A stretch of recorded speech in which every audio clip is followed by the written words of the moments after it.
சின்ன முருகைய சிங்கார முருகைய சின்ன சின்ன முருகைய சிங்கார முருகைய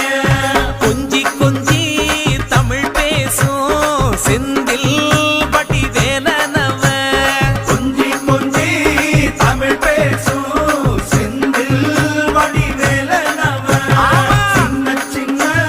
முருகைய சிங்கார முருகைய கொஞ்சி கொஞ்சி தமிழ் பேசும் செந்தில் வடிவேலனவ சுப்பிரமணிய சாமி என்பார், கார்த்திகேயன் என்பார், சுவாமிநாதன் என்பார், முக அமுதன் என்பார், பாலசுப்பிரமணியன் என்பார், கருணாகரன் என்பார், கதிர்காம கந்தன் என்பார், கதிர்வேல